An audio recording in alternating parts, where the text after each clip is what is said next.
من 5 تا تمدن رو یکی دو ماه قبل یه برنامه داشتم توی اصفهان، حوزه منازعات تمدنی رو بررسی می‌کردیم. 5 تا تمدن اصلی تاریخ جهان رو در 2500 سال گذشته مورد بررسی قرار دادیم. هر 5 تاش یهودی بود. اولیش تمدن هخامنشی. هخامنشیان که این تو این پاسارگاد کوروش کبیر خوابیده، یه موقعی شاه ما میگفت کوروش بخواب که ما بیداریم،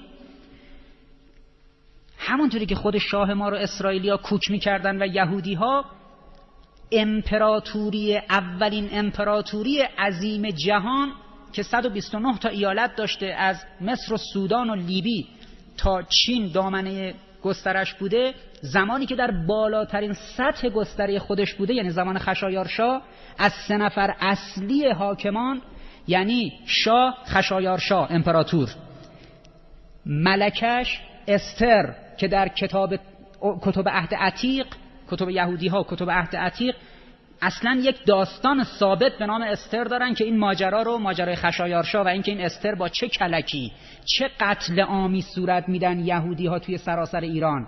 اون موقع امپراتوری توی شیراز نبوده، توی شهر شوش توی خوزستان فعلی بوده. و استر یک دختر یهودی رو تو کتاب میگه که چجوری یهودی ها اینو در واقع غالب میکنن به حرمسرای شاه ایران.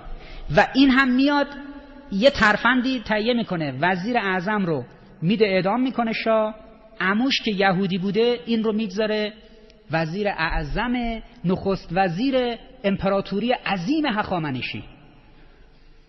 در واقع آنچه که گفته میشه کوروش یهود رو از دست اینها توی بغداد و اینها نجات داد و آوردشون بهشون شخصیت و پروبال داد، 40-50 سال بعد کل امپراتوری کوروش، زمانی که بیشترین وسعت و قدرت رو داشته، زمان خشایارشا، میفته دست یهود. یعنی شاهی که تو حرمسراش زن یهودیش و بیرون حرمسراش وزیر یهودیش بهش میگفته چه کنه و چجوری عمل کنه.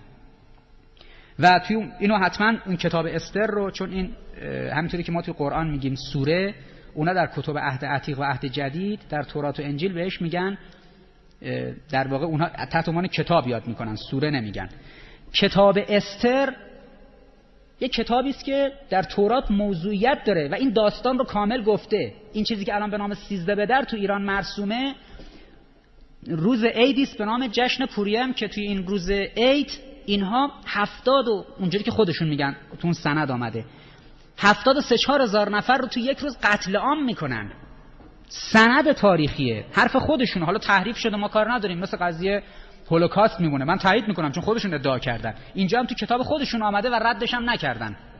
حتما این داستان استر رو ببینید، چون شاخص ترین چهره موسیقی امروز غربی ها، یعنی خانم مادونا، 2 سال پیش توی 43-4 سالگی به مذهب کابالا گرایید. مذهب کابالا نوع مذهب در واقع عرفان یهودیه. امروز عمده ورزشکارا، سینماگرا و سیاستمدارای غرب کابالاییستن، مثل همین فوتبالیست انگلیسیه دیوید بکام، مثل رقیب جورج بوش، در واقع کری که میخواست بشه رئیس جمهور آمریکا. عمده فوتبالیستا، عمده هنرپیشه ها، عمده خواننده ها. خب خانم مادونا اسم تخصصی خودش رو در پیوستن به یهود در حوزه کابالاییزم قرار میده استر، و اون کلیپ معروفش رو که این واژه‌های در واقع عبری رو بازوش و روی اون پشت اون، وقتی اون کره‌ای‌ها و چینی‌ها میخوان اعدامش کنن، تو اون کلیپش از روی صندلی بلند میشه، اون حروف عبری میاد. زمانی بود که کابالاییست شده بود، اون اولین کلیپش بود که اجرا کرده بود. احساساتتو کنترل کن. نسلی که این چیزا رو ندیده باشه، در واقع اون نسل حتما میان زمین رو از زیر پاش میکشن. و نکته خیلی مهمش اینجاست. حالا این در پاسخ به حرف این دوستمون میگفتش که حالا باشه، چون قرار باشه جواب بدم به این قضایا، دیگه جوان دانشجوی ما نداند که مادوناگرایی، مثلا بریتنی اسپیرز، مثلا حالا بقیهشون، یا این فوتبالیستا یا این هنرپیشه ها چه میکنن به عنوان الگوی شخصیتی، چه میکنن با یک در تهاجم فرهنگی. بعد اینها ریشه در کابالا دارن. وقتی که BBC آنلاین تولد بچه دیوید بکام رو پخش میکنه، الگو سازی میکنه برای آنگلوساکسون ها در جهان، این رو از زاویه اینکه یک چیز مبتذلی دیده. چطور شده یک متخصص حوزه مسائل انگل شناسی و میکروبیولوژی اینا مدفوعه یه آدمو میذاره زیر میکروسکوپ آنالیز کنه ببینه بیماری آدم چیه؟ چیزی خورده که بعد تبدیل میشه به مدفوعش این انگل ها توش هست. یک متخصص علوم استراتژیک اگه قرار باشه استراتژی برای بقاء جامعه خودش، اون بقاء بدن شما رو مد نظر داره، میشینه مدفوع رو آنالیز میکنه زیر میکروسکوپ، اون آلودگی هایی که توی ذهن نسل شما میره و خروجیش میشه رفتاری که افراد تو جامعه ازشون سر میزنه، قرار باشه کسی که بقاء یک تمدن رو میخواد بررسی کنه این چیزا رو نشناسه و اون استراتژی که میده برای عمش خوبه.